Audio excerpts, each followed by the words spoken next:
to my YouTube channel. It's me again, Mami Eds. Kung bago ka pa lang po sa aking YouTube channel, just click the subscribe button and hit the notification bell para maging updated ka sa mga susunod kong videos. So, di ba tayo mga mamis ay excited tayo sa development ng ating mga babies? And isa na nga dito yung paglalakad. So, ang isi-share ko sa inyo ngayon ay ano-ano yung mga tips na ginawa ko para mabilis na lumakad yung baby ko. At 1-year-old ay nakakalakad na po siyang mag-isa. First tips mga mamis ay dapat ay tingnan nyo muna yung inyong mga anak o yung anak nyo kung siya ba ay ready na ba siyang maglakad. Kasi kapag hindi pa siya ready talaga, ay hindi mo siya mapipilit na maglakad. So, 'di ba ang mga babies ay simula pagkasilang, iba-iba yung development niyan in physically and motor development. So 3 to 4 months, yung baby ko po ay nagsisimula na siyang dumapa.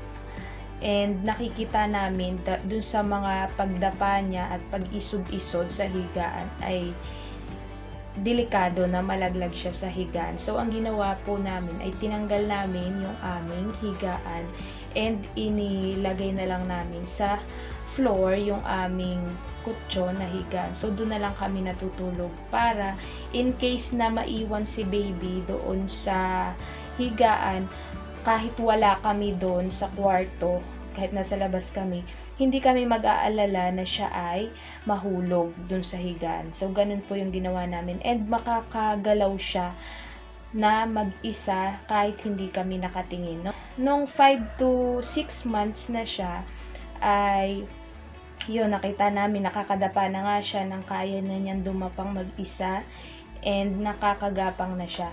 Then, nung nag 6 months siya, saktong 6 months, ay ibinili ko siya nung playpen. And, hindi ko siya binili noong yung kuna na maliit. Ang binili ko talaga playpen. Hindi ako gumamit nung kuna simula nung isinilang siya. Hindi siya doon nakahiga. Nung 6 months lang siya nagkaroon nung playpen. Tapos, nakita namin na siya ay gusto na niyang tumayo. So, utay-utay, 6 to 7 months ay nakakagapang na siya and nakikita namin ay gusto na niyang tumayo. So, nag-utay-utay siya na i-support yung sarili niya gamit yung mga kamay niya para siya ay makatayo. So, next na binili naman namin noong siya ay 7 months na ay yung walker. Ayun, tinuruan na namin siyang maglakad kasi nakita namin yung kanyang development na gusto na talaga niyang tumayong mag-isa at maglakad-lakad. So, binili namin siya ng walker.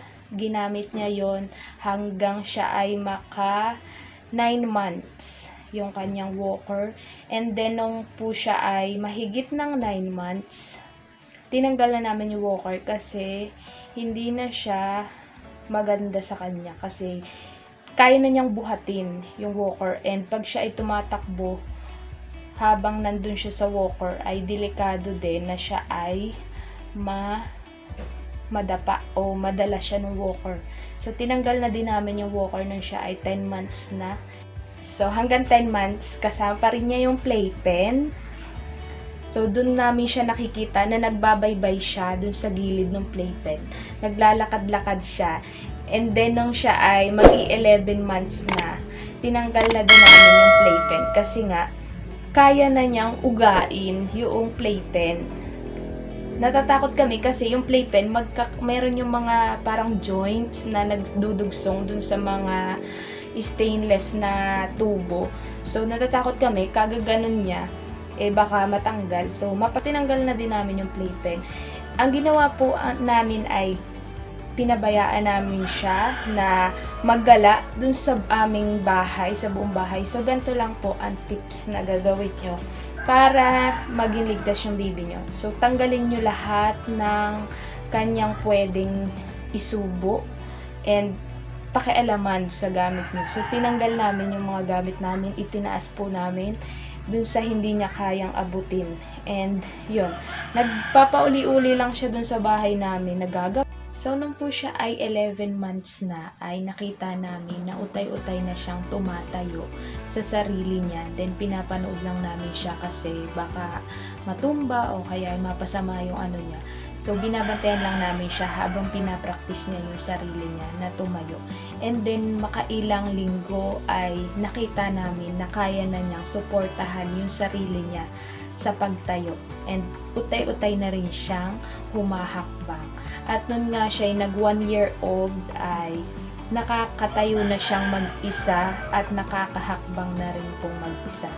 Then, naglipas po ang mga 2 weeks after na mag-birthday siya, ay nakakalakad na po siyang mag-isa. Kahit sa labas, dinadala namin siya sa labas, naglalakad na din siya dong mag-isa. Kaya na niyang isupport yung sarili niya. Kapag siya ay matutumba, ay umuupo siya para hindi siya madapa o kaya ay masaktan yung sarili niya. So, ganun lang po mga mamis ang ginawa ko para makatulong sa kanya sa paglalakad. So, ganun lang po yung tips na ginawa ko para siya ay makalakad na mag-isa. Sana po ay nakatulong sa inyo. Yun lang po for this vlog. Thank you so much po sa panonood.